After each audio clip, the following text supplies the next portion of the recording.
Hello दोस्तों, आप सभी का ऑल अबाउट सोशियस में स्वागत है और यह समाजशास्त्र की इग्नू सीरीज है। इसमें अभी हम लोग फ्रांसीसी समाजशास्त्री एमिल डर्कहाइम के बारे में चर्चा कर रहे हैं और हम सभी यह जानते हैं कि एमिल डर्कहाइम को प्रथम अकादमिक समाजशास्त्री या समाजशास्त्र के पहले प्रोफेसर के रूप में भी जाना जाता है। एमिल डर्कहाइम ने समाजशास्त्र की विषय वस्तु के रूप में सामाजिक तथ्यों को माना है, जो कि हम लोग अपने पिछली जो लेक्चर थे उसमें चर्चा कर चुके हैं। और उन्होंने सामाजिक तथ्यों को ऐसा कहा था कि हम उन्हें वस्तुओं के रूप में मानेंगे, तभी हम समाज की वस्तुपरक अध्ययन कर सकते हैं। हम लोगों ने यह भी समझा कि सामाजिक तथ्य आखिर में होते क्या हैं। तो इसकी परिभाषा के रूप में हम लोगों ने देखा था कि किस प्रकार से एमिल डर्कहाइम कहते हैं कि जो सामाजिक तथ्य होते हैं वह कार्य करने, सोचने तथा अनुभव करने के वह तरीके होते हैं जो कि हमसे बाह्य होते हैं तथा हमारे ऊपर दबाव भी डालते हैं, अर्थात वह व्यक्तियों पर नियंत्रण रखते हैं। और ये सामाजिक तथ्य आखिर में होते क्या हैं?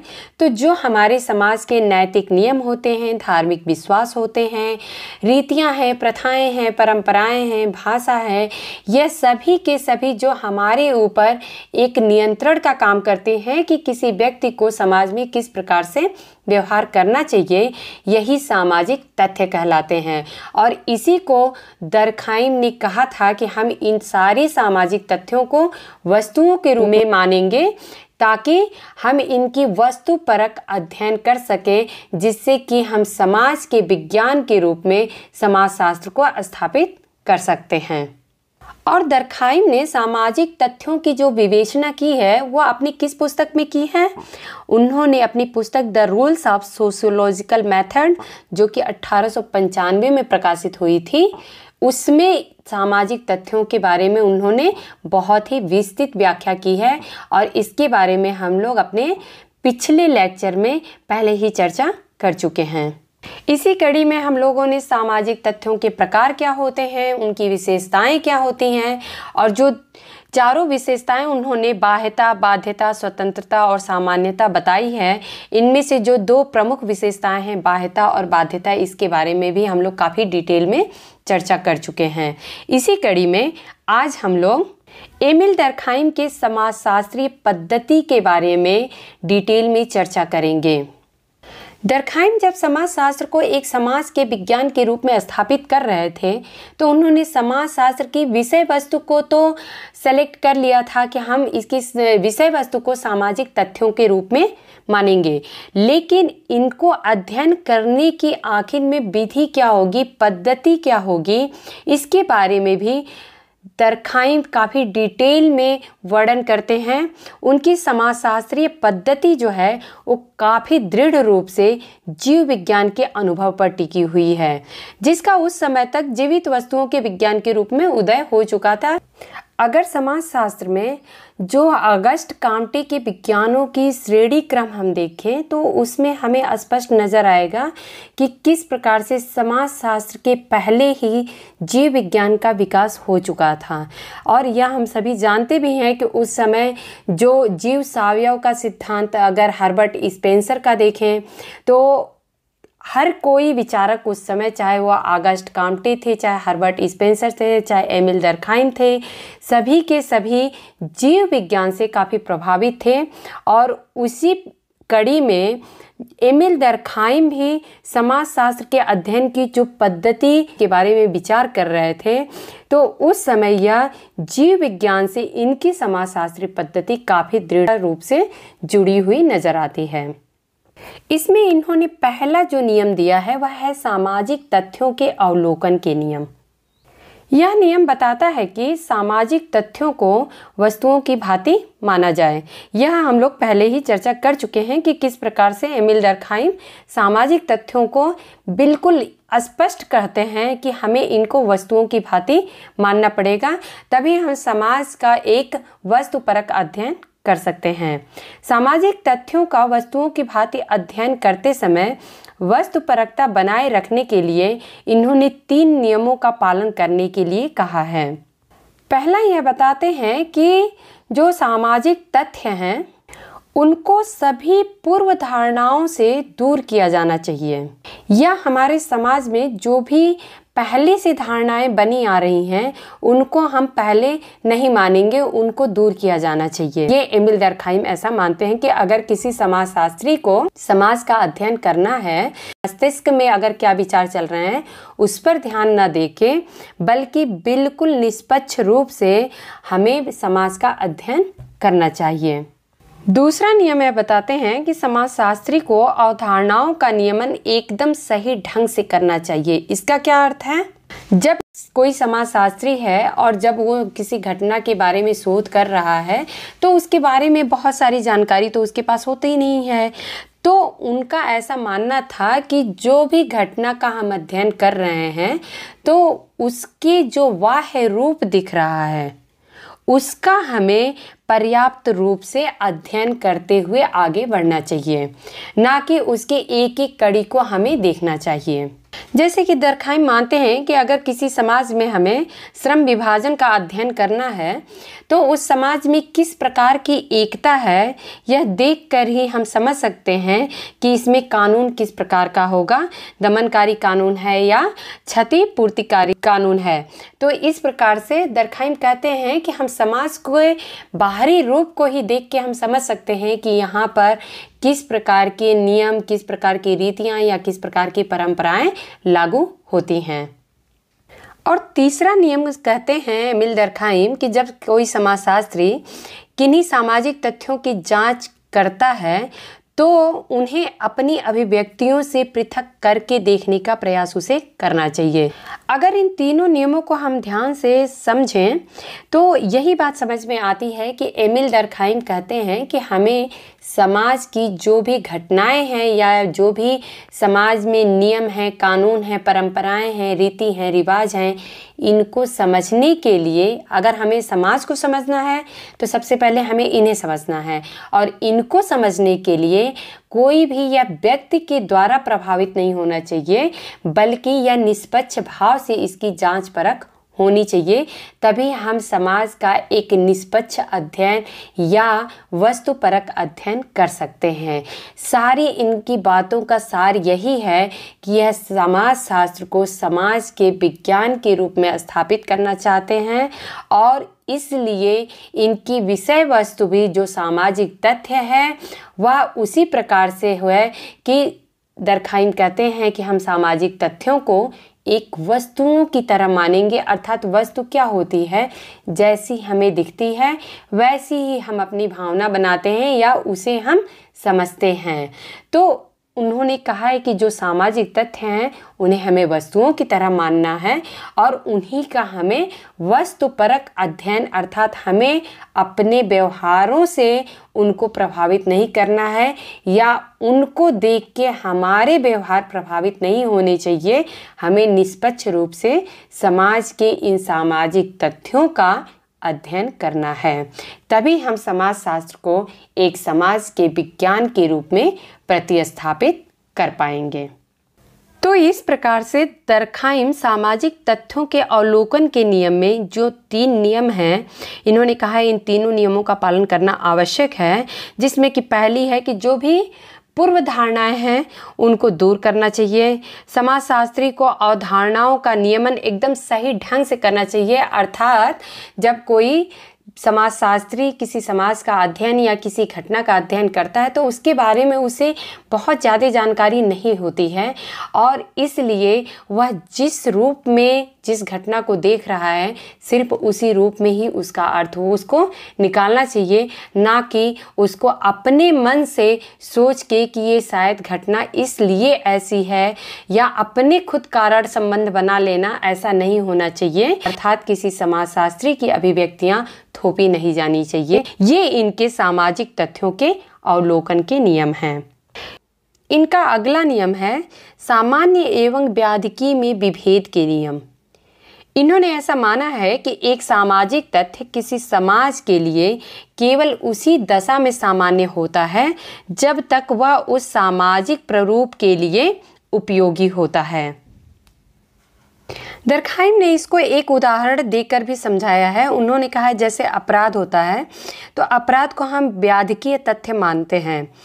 दरखाइम इस पे तर्क देते हैं कि यद्यपि अपराध को अनैतिक माना जा सकता है क्योंकि यह प्रचलित मूल्यों की अवहेलना करता है, अर्थात समाज में जो प्रचलित मूल्य है उसको काटते हुए और अपराध की प्रवृत्ति समाज में देखने को मिलती है। लेकिन दरखाइम कहते हैं कि वैज्ञानिक दृष्टि से इसे असामान्य कहना उचित नहीं होगा। क्यों?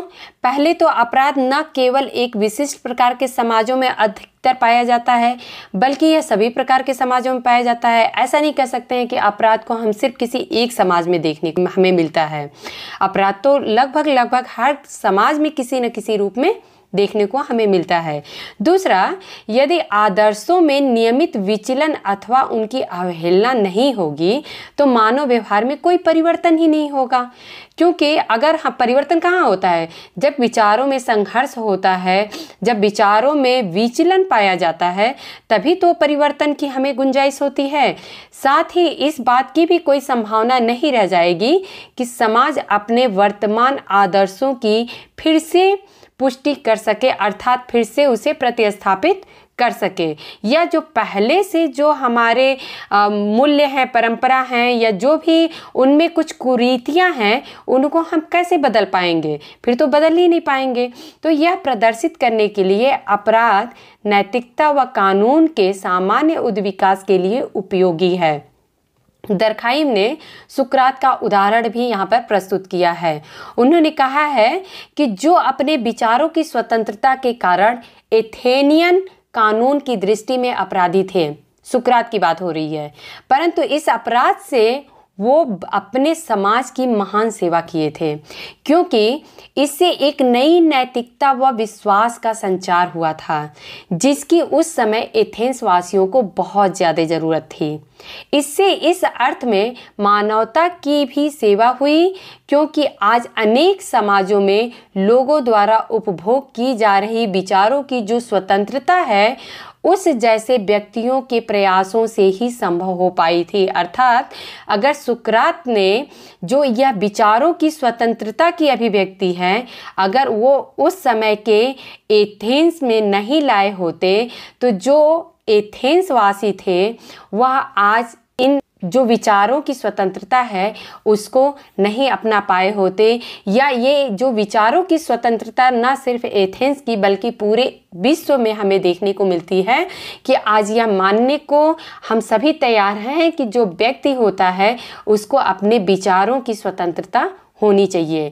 तो इस विचारों की स्वतंत्रता की अगर उन्होंने इतनी ज़्यादा अगर प्रतिरोध नहीं किया होता उस समय के एथेनियन कानून से, तो आज हमें व्यक्ति के विचारों की स्वतंत्रता नहीं देखने को हमें मिलता। दरखाइम इसी कड़ी में उन तरीकों से भी काफ़ी प्रभावित थे जिनके प्रयोग से चिकित्सा का अध्ययन वैज्ञानिक हो गया था। चिकित्सक क्या करते थे? जो डॉक्टर थे, शरीर की सामान्य कार्यविधि अर्थात हमारा शरीर कैसे काम करता है तथा इसके व्याधिकीय लक्षणों दोनों का ही अध्ययन करते थे। अर्थात हमारे शरीर कैसे काम करते हैं, हमारे शरीर के एक एक जो अंग हैं वो कैसे कार्य करते हैं और इनमें कौन कौन सी बीमारियां किस कारण से होती हैं, इन दोनों का उस समय के जो चिकित्सक थे वो अध्ययन कर रहे थे। और इस कारण से दरखाइम इन तरीकों से काफ़ी प्रभावित थे और इसी कारण से दरखाइम ही समाज कैसे कार्य करता है उसका भी अध्ययन करना चाहते थे। तो इसी के साथ समाज में क्या क्या व्याधिकीय कारण हैं, आखिर में समाज में व्याधिकीय रूप में हमें क्या क्या जो फंक्शन है वो देखने को मिलते हैं, उनका भी वह अध्ययन करना चाहते थे। दरखाइम यह देख रहे थे कि जो शरीर के कार्य करने की विधि है और व्याधि के लक्षण है, चूँकि उस समय के डॉक्टर दोनों का अध्ययन कर रहे थे और इन दोनों लक्षणों का अध्ययन शरीर की प्रकृति को पहचानने में सहायक हो रहा था कि आखिर में शरीर किस प्रकार से स्वस्थ रहेगा या शरीर किस प्रकार से काम करता है। तो इस शरीर की प्रकृति को पहचानने में काफ़ी ज़्यादा सहायता मिल रही थी इन दोनों लक्षणों का अध्ययन करने पर कौन से दो लक्षण, एक तो शरीर कार्य कैसे करता है और दूसरा इनमें कौन कौन से व्याधिकीय या बीमारियां पाई जाती हैं, किस किस कारण से यह होता है। तो इन दोनों को दर्खाइम समाज से जोड़कर देख रहे थे और इसी कारण से उन्होंने इस पद्धति को सामाजिक तथ्यों के अध्ययन में भी अपने प्रयोग किया था। समाज में श्रम विभाजन के अपने अध्ययन में उन्होंने पहले 2 भागों में सामान्य लक्षणों की व्याख्या की है तथा तीसरे भाग में असामान्य लक्षणों की व्याख्या किए हैं। दर्खाइम अपराध तथा दंड दोनों को कुछ सीमा तक सामान्य ही मानते हैं। दर्खाइम कहते हैं कि अधिकतर अपराध की दर जो है वह एक समाज में लगभग स्थिर रहती है, लेकिन जब यह दर अप्रत्याशित रूप से बढ़ती है, अर्थात जिसकी हम उम्मीद भी नहीं कर सकते हैं, इतनी ज़्यादा बढ़ती है, तो इसे असामान्य या व्याधिकीय सामाजिक तथ्य कहते हैं। इसी आधार का प्रयोग करते हुए दर्खाइम कहते हैं कि आत्महत्या एक सामान्य तथ्य है। हालांकि इसको गलत तथा अनैतिक माना जाता है, क्योंकि यह उन मूल्यों तथा प्रतिमानों का विरोध करता है जो कि जीवन संरक्षण को श्रेष्ठ मानते हैं। परंतु जो 19वीं शताब्दी में पश्चिमी यूरोप में आत्महत्या की दर बहुत ज़्यादा बढ़ी थी, उन कारणों में से एक थी जिनके कारण दर्खाइम ने इस घटना का अध्ययन करने का निर्णय लिया था। पश्चिमी यूरोप में आत्महत्या की दर बहुत ज़्यादा बढ़ी थी, उन कारणों में से एक थी जिनके कारण दर्खाइम ने इस घटना का अध्ययन करने का निर्णय लिया था। अर्थात दर्खाइम यह समझना चाहते थे कि आखिर में ऐसे क्या कारण थे जिसके कारण पश्चिमी यूरोप में 19वीं शताब्दी में जो आत्महत्या की दर थी उसमें काफ़ी ज़्यादा वृद्धि देखने को मिली थी। तो इसके कारण से दर्खाइम आत्महत्या को अध्ययन भी किए थे।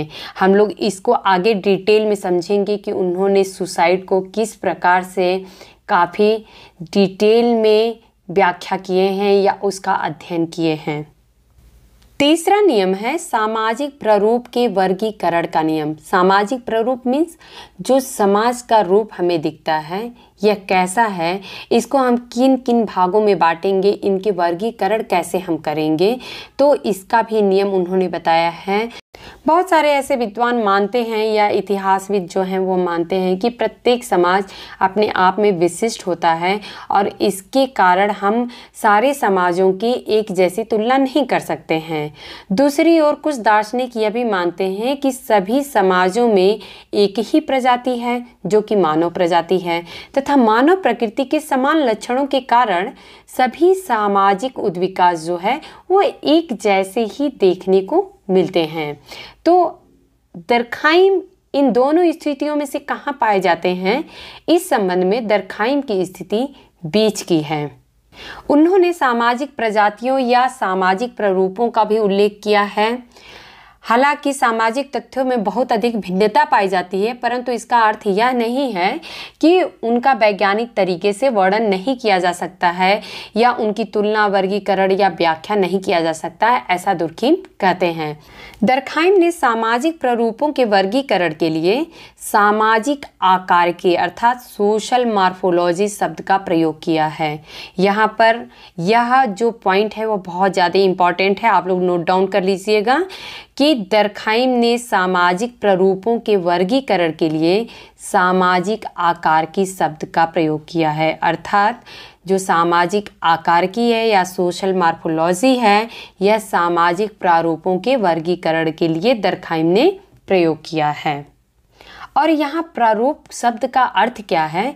एक समूह में विभिन्न इकाइयों की समान विशेषताएं होती हैं जो उन्हीं को इन्होंने प्रारूप कहा है, अर्थात एक जैसा रूप, एक जैसा दिखना।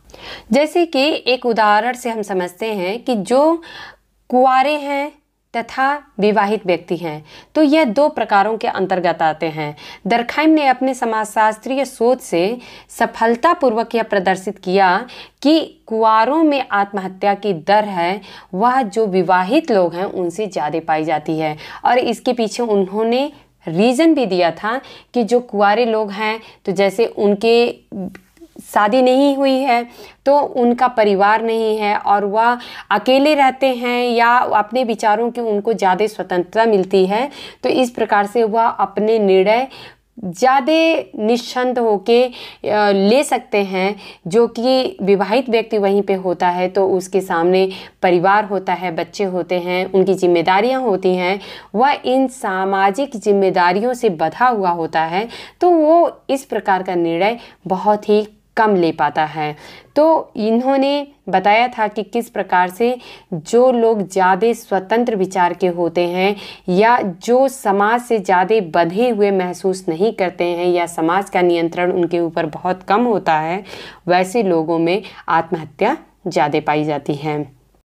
दरखाइम एक खंडीय समाज अर्थात पूर्णतः सरल समाज जैसे कि होड़ को आधार मानकर समाजों का वर्गीकरण उनके संगठन के स्तर के अनुसार करना चाहते थे। अब यहाँ पर एक नया टर्म आया है, होड़। होड़ क्या होता है यह आप लोग ध्यान रखिएगा कि दरखाइम ने होड़ को आधार मानकर समाजों का वर्गीकरण किया था। यह इग्नू में ही जो परिभाषा इसकी दी गई है या इसको परिभाषित किया गया, मैंने उसी को यहाँ पे मेंशन कर दिया है।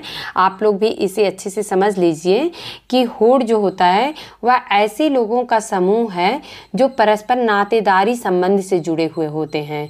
ये प्रायः खाना बदोश शिकारियों व खाद्य संचयी समूहों में पाए जाते हैं। हो सकता है कि किसी एग्ज़ाम में होड़ क्या होता है यह पूछ दिया जाए, तो आप लोग इसको नोट डाउन कर लीजिएगा कि ये ऐसे लोगों का समूह है जो परस्पर नातेदारी संबंध से जुड़े हुए होते हैं और यह प्रायः खाना बदोश शिकारियों व खाद्य संचयी समूहों में पाए जाते हैं। तो आप लोगों को यह समझ में आ गया होगा कि जो होड़ होते हैं यह काफ़ी प्रारंभिक जो नातेदारी व्यवस्था थी उसको समझने में हमें आसानी हो रही है कि किस प्रकार से दरखाइम ने होड़ को परिभाषित किया है। अब आप लोग होड़ को समझ चुके हैं तो एक बार हम लोग फिर इस लाइन को पढ़ते हैं कि दरखाइम एक खंडीय समाज अथवा पूर्णतः सरल समाज, एक खंडीय समाज अर्थात सिर्फ एक खंड में है, अथवा पूर्णतः सरल समाज है जैसे होड़ है। होड़ को आधार मानकर समाजों का वर्गीकरण उनके संगठन के स्तर के अनुसार करना चाहते थे। होड़ के सहयोग से निर्मित होने वाले समाज को सरल बहुखंडीय समाज कहते हैं अर्थात सिंपल पॉलीसेगमेंटल समाज कहा जा सकता है। तो होड़ एक अगर होड़ है जैसे तो उनको क्या बोलेंगे, पूर्णतः सरल समाज बोलेंगे। लेकिन जहाँ पे होड़्स कई सारे मिल जा रहे हैं, होड़्स क्या थे, यह एक नातेदारी संबंधों पर आधारित समाज था, तो यह पूर्णतः सरल समाज है या इसे एक खंडीय समाज कहेंगे। यहीं पर जब कई सारे होड़्स एक साथ मिल जाते हैं तब जो समाज का निर्माण होता है उसे सरल बहुखंडीय समाज कहते हैं। और इनके संयोग होने से अर्थात बहुत सारे सरल बहुखंडीय समाज जब एक साथ मिलते हैं तो सरलीकृत संयुक्तांगी बहुखंडीय समाज अर्थात पॉलीसेगमेंटल सोसाइटीज सिंपली कंपाउंडेड का निर्माण होता है। और इस प्रकार के समाजों के संयोग से और अधिक जटिल समाज उत्पन्न होते हैं जिन्हें क्या कहते हैं, युग्मित संयुक्तांगी बहुखंडीय समाज अर्थात पॉलीसेगमेंटल सोसाइटीज डबली कंपाउंडेड कहा जाता है। और इसी प्रकार अन्य समाजों का निर्माण हो सकता है या आगे को बढ़ता रहता है। तो इस प्रकार से दरखाइम ने समाज को किस प्रकार से होड़ को बेस मानते हुए और इन्होंने 4 भागों में बांटा है, जो कि एक खंडीय समाज है, उसके बाद से सरल बहुखंडीय समाज है, फिर सरलीकृत संयुक्तांगी बहुखंडीय समाज है और लास्ट में युग्मित संयुक्तांगी बहुखंडीय समाज है। तो इस प्रकार से दरखाइम ने होड़ को आधार मानते हुए, होड़ क्या है, व्यक्तियों में जो नातेदारी संबंधों पर आधारित समाज बनता है उसको होड़ कहते हैं। तो होड़ को आधार मानते हुए इन्होंने 4 प्रकार के समाजों की चर्चा किए हैं। दरखाइम जो समाजशास्त्री पद्धति में आखिरी नियम है सामाजिक तथ्यों की व्याख्या के नियम, कि आखिर में हम सामाजिक तथ्यों की व्याख्या किस तरीके से करेंगे, तो इसको अभी हम लोग समझ लेते हैं। सामाजिक तथ्यों की व्याख्या के लिए दो प्रकार के उपागमों का प्रयोग किया जा सकता है। ये हैं कारणात्मक तथा दूसरा है प्रकार्यात्मक। कारणात्मक का संबंध यह व्याख्या करने से है कि अध्ययन की जाने वाली घटना क्यों घटित होती है, आखिर में यह घटना ही क्यों घटित होती है जिसका हम अध्ययन कर रहे हैं। और जो दूसरा प्रकार्यात्मक है, इसका संबंध यह स्थापित करने से है कि अध्ययन किए जा रहे तथ्य जो हैं उनकी सामाजिक प्राणी की सामान्य आवश्यकताओं के लिए उपयोगिता क्या है। अर्थात जो सामाजिक प्राणी हैं, कौन है सामाजिक प्राणी? जो व्यक्ति हैं, अर्थात व्यक्तियों की सामान्य आवश्यकताओं को पूरे करने की उपयोगिता क्या है। ये जो सामाजिक तथ्य हैं, जो नैतिक नियम हैं, कानून हैं, व्यवस्था है, यह प्रथाएं हैं, परंपराएं हैं, आखिर में समाज को या व्यक्तियों को किस प्रकार से आपस में बांधे रहती हैं, इनकी आवश्यकता ही क्यों है, इनकी उपयोगिता ही क्या है। तो यह दो प्रकार के जो सामाजिक तथ्यों की व्याख्या की जाती है, ये दो प्रकार से की जाती है कि आखिर में जो घटनाएं घट रही हैं उनके पीछे कारण क्या है और आखिर में इन घटनाओं का व्यक्तियों के या समाज में उनका महत्व क्या है। इसको एक उदाहरण से हम लोग समझते हैं कि जैसे अपराध जो होता है वो समाज की सामूहिक भावनाओं पर आघात करता है, जबकि दंड का प्रकार क्या है? इन भावनाओं को प्रखरता से उस स्तर तक बनाए रखना होता है।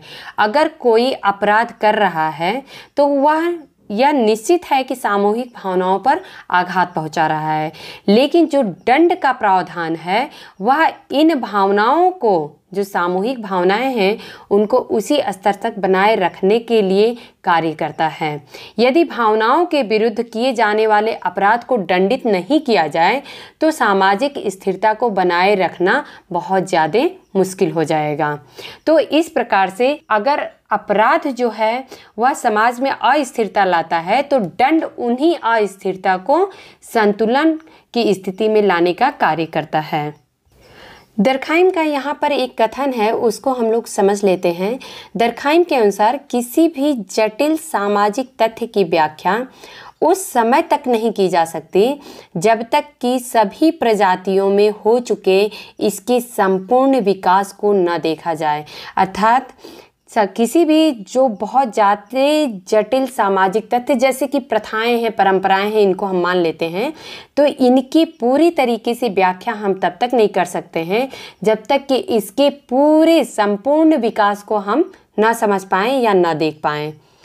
तो यह कोट आप लोग नोट डाउन कर लीजिएगा, बहुत ज़्यादा इम्पॉर्टेंट है। यह कथन दरखाइम का इग्नू की किताब में दिया गया है, जो कि मेरे ख्याल से बहुत ज़्यादा महत्वपूर्ण है, क्योंकि इस टाइप के जो कथन होते हैं वह नॉर्मली अन्य किताबों में देखने को नहीं मिलते हैं। तो इसको आप लोग प्लीज़ नोट डाउन कर लीजिएगा। यहाँ पर और एक पॉइंट है, इसको मैंने मेंशन किया है, तो इसको आप लोग अच्छे से समझ लीजिए।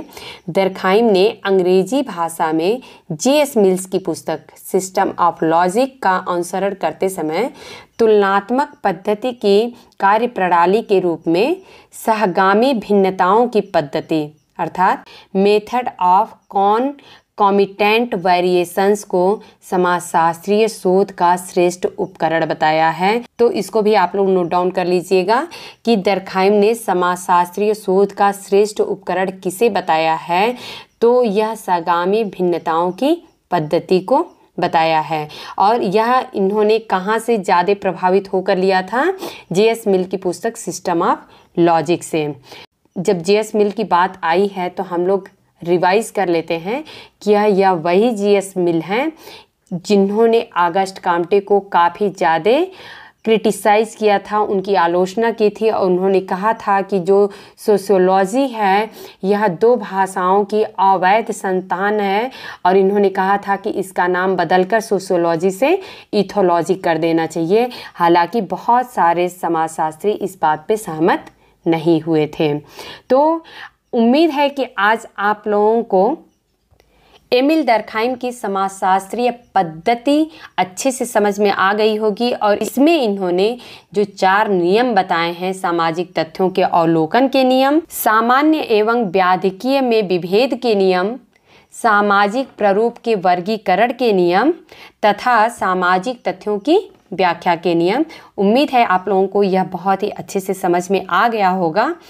दोस्तों, मैं जो भी इसमें कंटेंट मैं लाती हूँ अपने लेक्चर में, यह जो भी कम से कम एक चैप्टर 10-15 पन्ने का होता है, उसमें से मैं छाट के क्या जो इम्पॉर्टेंट है उसको मैं यहाँ पर मेंशन करती हूँ। तो इसकी हर एक लाइन बहुत ज़्यादा महत्वपूर्ण होती है, इसलिए आप लोग इसे ध्यान से समझा करिए। इन्हें आप लोग रटने की ज़रूरत नहीं है, अच्छे से समझने की कोशिश करिए। अगर आप लोग अच्छे से समझेंगे तो यह बहुत लंबे समय तक आप लोगों के माइंड में सेट हो जाएगा और इसे आप लोग नहीं भूलेंगे। तो आप लोग बस ऐसे ही पढ़ते रहिए, हमारे साथ जुड़े रहिए और आप लोग हमें कमेंट करके ज़रूर बताया करिए कि आप लोगों को हमारे लेक्चर कैसे लगते हैं। अगर इसमें किसी भी प्रकार के सुधार की कोई गुंजाइश है तो भी आप लोग हमें कमेंट करके बता सकते हैं। आप लोगों का बहुत बहुत स्वागत है। धन्यवाद।